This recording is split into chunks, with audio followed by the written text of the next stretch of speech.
Olá, a paz de Jesus, que essa paz de Jesus esteja com você em seu coração, em tua casa, com tua família e que todos os lugares onde você for, onde você estiver, que as pessoas possam sentir em você essa paz de Jesus, amém?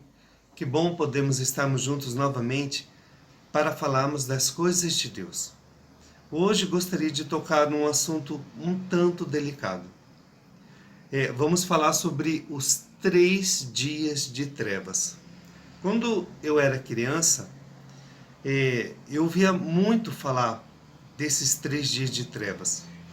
E o ensinamento que nós tínhamos quando era criança era assim, que quando acontecesse isso, era para nós estarmos em casa, com as portas e janelas trancadas, não olhar para fora, ter velas abençoadas para que durante essa escuridão somente as velas abençoadas dariam luz, né? E permanecer nesses 3 dias em contínua oração. Veja, é um conhecimento que eu tive de quando eu era criança. E da onde que vem essa questão dos 3 dias de trevas? Será que isto é bíblico? É assim. Muitas pessoas evitam falar sobre o assunto do fim dos tempos, o assunto do fim do mundo, porque isso causa medo nas pessoas. Filmes que retratam essa temática trabalham sempre o sentido da destruição, da morte, com cenas muito fortes. E isso evita com que as pessoas acabem se informando sobre esse assunto. Mas uma coisa nós temos que ter no nosso coração e nos nossos pensamentos. Os 3 dias de trevas, essa escuridão que virá sobre o mundo, é uma realidade bíblica. E é uma situação que nos aguarda num futuro bem próximo. Então, nós vamos fazer um trabalho sobre esses 3 dias de trevas e hoje eu vou falar com vocês dentro de uma perspectiva teológica. Depois nós vamos falar dentro de uma perspectiva bíblica e vamos terminar com uma perspectiva científica. Dessa forma, nós vamos compreender esta realidade, né, que Deus nos revela de uma forma íntegra. Saber desses 3 pontos de vista, como que a gente pode conceber e entender esses 3 dias de trevas. Bem, para que nós possamos entender na perspectiva teológica, primeiro é preciso admitir uma coisa. Eu sou formado em teologia. No mundo, existem várias pessoas que estudam teologia, que são formadas em teologia, e há pessoas que têm um conhecimento muito maior que meu, que dedicam a sua vida inteiramente ao estudo teológico, né? Onde, digamos assim, eu parei, tem pessoas que levam isso para o resto de suas vidas de uma forma acadêmica, né? Então, cada teólogo ele tem uma forma, uma metodologia de se estudar a Bíblia.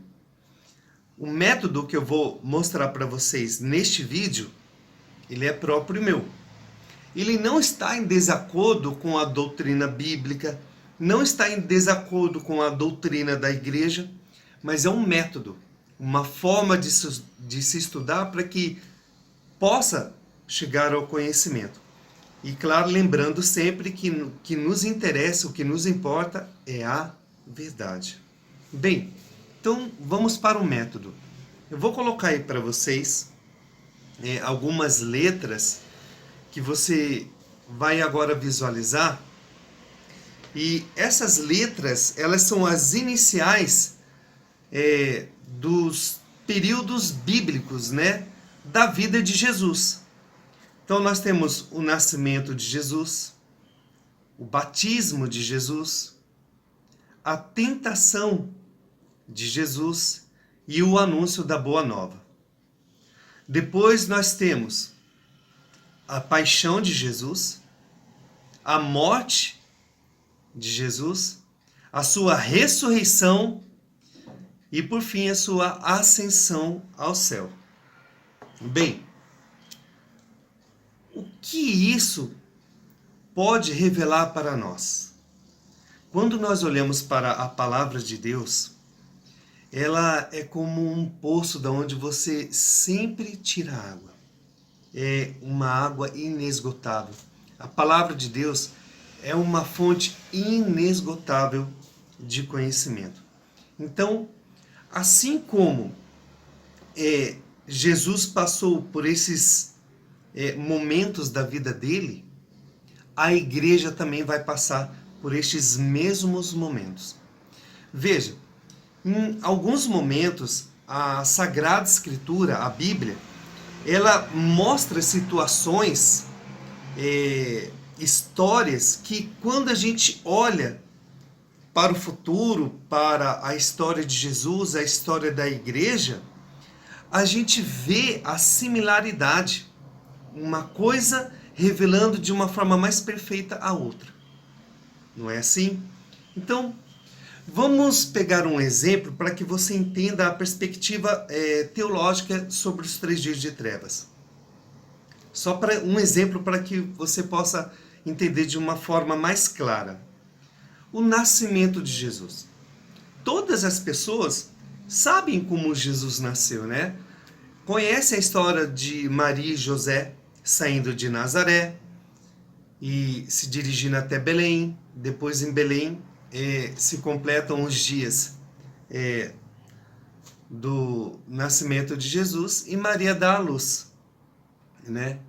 Então, essa história é muito conhecida, só que tem um detalhe.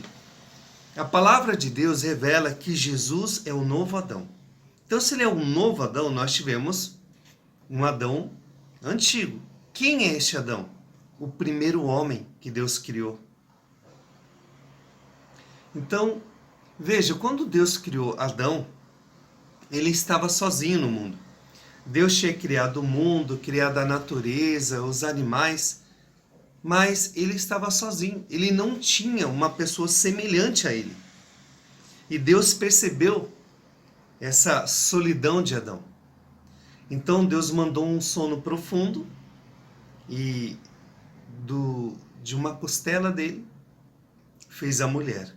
Você conhece essa história, mas eu quero que você entenda o seguinte, que aquele momento que Deus abre o lado de Adão, ele dá para ele a mulher. Então, teologicamente, nós entendemos assim. Assim como do lado de Adão adormecido, Deus tirou a mulher, do lado do novo Adão, adormecido na cruz, do lado aberto de Jesus, Deus tirou a igreja. Então, em que momento a igreja nasce? No momento em que Jesus morre na cruz, em que seu lado é aberto. É na morte de Jesus que nasce a igreja. Você percebeu esse entendimento teológico? Um outro exemplo para que você possa compreender de uma forma mais clara. O batismo de Jesus. Assim como Jesus foi batizado, a igreja também. Você conhece a história do batismo de Jesus, que ele desceu as águas, se encontrou com João, o céu se abriu. João não queria batizar Jesus, porque Jesus era santo. Inclusive insistiu falando que era ele que deveria ser batizado por Jesus. Mas Jesus falou que as escrituras tinham que se cumprir. Então, João cede e batiza Jesus ali nas águas do Jordão. E o Espírito de Deus desce como forma de pomba e pousa sobre Jesus. E aonde que foi o batismo da igreja? Foi em Pentecostes. Os apóstolos, unidos com Maria, estavam no cenáculo, em oração, quando, cumprindo a promessa de Jesus, o Espírito é enviado do céu sobre o cenáculo, e ele se repartiu em línguas de fogo sobre cada um dos que estavam no cenáculo. E ali eles foram batizados. Você percebe que assim como acontece os fatos da vida de Jesus, também acontece os mesmos na vida da igreja? E é assim que nós sabemos sobre os 3 dias de trevas, que nós vamos começar a trabalhar agora. Para isso, quero convidar você a pegar a palavra de Deus no evangelho do nosso amigo Lucas, no capítulo 23. Para você que não me conhece, meu nome é Emerson, os meus amigos me chamam de Cabeça, e para mim é uma alegria poder estar aqui partilhando das coisas de Deus. Amém? Encontrou?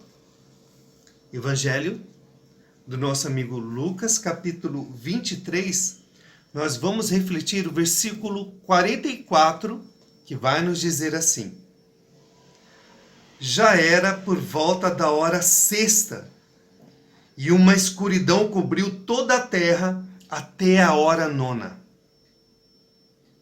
O sol havia parado de brilhar. Isto é para nós palavra da salvação. Glória a vós, Senhor, por esta palavra. Então veja, que palavras são essas que nós estamos refletindo? São os momentos derradeiros da vida de Jesus. Jesus foi condenado à morte e foi crucificado. Durante a crucificação dele, aqui a palavra de Deus está dizendo, desde a hora sexta. Que hora para nós é essa? Talvez a sua Bíblia, se ela tiver uma tradução, digamos assim, atualizada para a nossa linguagem de hoje, você vai entender que a hora sexta para os judeus, naquela época, é para nós hoje, meio-dia. Então, desde o meio-dia se cobriu trevas até a hora nona, ou seja, até as 3 da tarde. Houve uma escuridão. E tem um detalhe aqui no Evangelho de Lucas que eu gostaria de chamar a atenção, que ele vai nos dizer assim que o sol parou de brilhar, o sol escureceu. Você percebe que detalhe importante que o nosso amigo Lucas está nos contando aqui sobre a morte de Jesus? Vamos ler de novo esta palavra. Agora você já entendendo que se trata da crucificação de Jesus. Já era por volta da hora sexta e uma escuridão cobriu toda a terra até a hora nona. O sol havia parado de brilhar. Se nós lemos, continuarmos essa leitura no Evangelho do nosso amigo Mateus, vai dizer também que a terra estremeceu. Veja que fenômeno interessante que os evangelistas colocam para nós. A terra se cobriu de trevas, o sol parou de brilhar, a terra estremeceu. Quando nós fomos trabalhar a perspectiva bíblica e a perspectiva científica, essas informações que os evangelistas estão nos dando aqui vão ser muito importantes para nós. Mas agora eu quero que você perceba o seguinte: como que nós entendemos os 3 dias de trevas na perspectiva teológica? Assim, olha. Assim como na morte de Jesus, né? Na sua paixão, na verdade, né? Porque Jesus morre após este momento das trevas. Então, assim como na paixão de Jesus houve 3 horas de trevas, na paixão da igreja também haverá 3 dias de trevas. Você percebe? Então, o que eu gostaria de deixar para você neste momento é nós que agora estamos iniciando esse trabalho sobre esses 3 dias de trevas, essa escuridão que virá sobre o mundo. Que é o momento de nós nos prepararmos, começando pelo arrependimento dos nossos pecados. É preciso haver uma conversão de vida. O mundo está trabalhando dentro de uma óptica maligna. O mal está se espalhando pelo mundo de uma forma assim desproporcional. O nosso amigo Paulo, né, São Paulo, ele vai falar sobre o mistério da iniquidade. Esse mistério que é o mal crescendo no nosso meio e enganando com a mentira. Existem muitas mentiras no mundo, né? Hoje já se zomba da pessoa de Jesus, né? Programas de televisão mostrando um Jesus com uma personalidade desviada. Jogos de videogame colocando Jesus como um lutador. Quantos e quantos não dizem por aí que Jesus não é Deus? Discordando da revelação bíblica. E vai chegar um momento em que Jesus vai ser entendido como talvez um revolucionário. E isso quando não chegar o momento de... Alguns aí já falam sobre isso, que na verdade Jesus nunca existiu, que isso é apenas uma história inventada para uma revolução social. Olha quantas coisas que acontecem no mundo querendo negar a verdade. Por isso, eu quero deixar neste vídeo agora essa revelação para você. A ira de Deus sobre o mundo se dá por causa do mal do coração das pessoas que não se voltam para Deus, que não se arrependem de seus pecados, não se arrependem do mal que fazem e acabam espalhando o mal no mundo. Já não bastaria o mal que o maligno faz, nós colaboramos com a maldade no mundo também. Então, esta ira de Deus virá sobre o mundo na forma desses 3 dias de trevas. Então, assim como na paixão de Cristo houve 3 horas de trevas sobre o mundo, ou seja, do meio-dia até as 3 da tarde, também haverá para a igreja 3 dias de trevas. Amém? E que essas palavras possam trazer paz ao seu coração. Deus abençoe e até a próxima, se Deus quiser.